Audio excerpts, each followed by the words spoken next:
আজকে আমরা যে জিনিসটা প্র্যাকটিক্যাল করব সেটা হলো আলোর প্রতিসরণ। এতদিন ধরে তোমরা পড়ে এসছো যে আলো এক মাধ্যম থেকে অন্য মাধ্যমে গেলে আলোক রশ্মিটা বেঁকে যায়। আজকে আমরা সেটা বাস্তব পরীক্ষার সাহায্যে দেখবো আলোক রশ্মি আসলে কি এক মাধ্যম থেকে অপর মাধ্যমে পড়লে বেঁকে যায়, না এতদিন বইতে যা পড়ানো হয়েছিল সেটা ভুল, না সেটা সঠিক, সেটা আজকে আমরা দেখবো। দেখো এই যে উপরে এই জায়গাটায় আমরা নিয়েছি বায়ু, এয়ার, আর নিচে আমরা নিয়েছি জল। আমরা এই জিনিসটাকে আমরা প্রথমে যদি উপরে আর নিচে দুটোই বায়ু নিই তাহলে কি হয়, বায়ুর থেকে বায়ুতে যদি আমরা আলো ফেলি তাহলে সেটা সোজাসুজি চলে যাবে।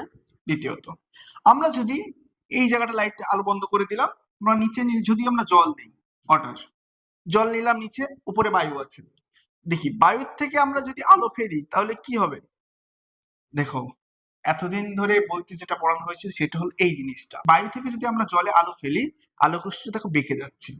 আলোক রশ্মিটা যাওয়ার কথা ছিল এই সোজা, কিন্তু আলোক রশ্মি সোজা না গিয়ে কি হলো, বেঁকে গেল। এই জিনিসটাকে বলা হয় আলোর প্রতিসরণ।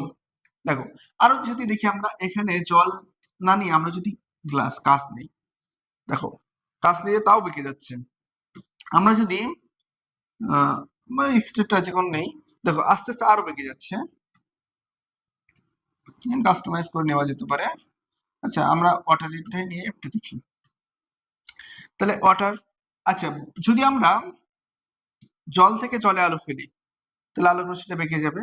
আচ্ছা আমরা জল থেকে যদি বায়ুতে আলো ফেলি তাহলে কি হবে, দেখো জল থেকে যদি আমরা বায়ুতে আলো ফেলি কিন্তু আলো কিন্তু আর বাইরে বেরোবে না, মানে জলের মধ্যে থেকে কেউ যদি টর্চ লাইট মারে সে আলো কিন্তু আর ফাঁকায় আর আসছে না, সে আলোটা জলের ভেতরেই রিফ্লেক্ট হয়ে চলে যায়।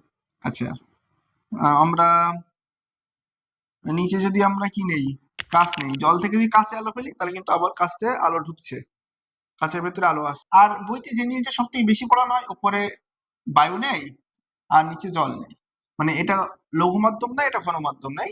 তাহলে আমরা আজকে প্র্যাকটিক্যাল থেকে যে জিনিসটা দেখলাম সেটা হচ্ছে জল থেকে যদি আমরা বায়ুতে আলো ফেলি সে আলোটা কি হবে, বেঁকে যাবে। আমরা পরবর্তী দিন প্র্যাকটিক্যাল করব এই বিভিন্ন ঘনবস্তুর উপরে আমরা আলো ফেলে ফেলে দেখব, যে বিভিন্ন টাইপের আলো ফেলে দেখব আলোক রশ্মিগুলো কেমন ভাবে যায়।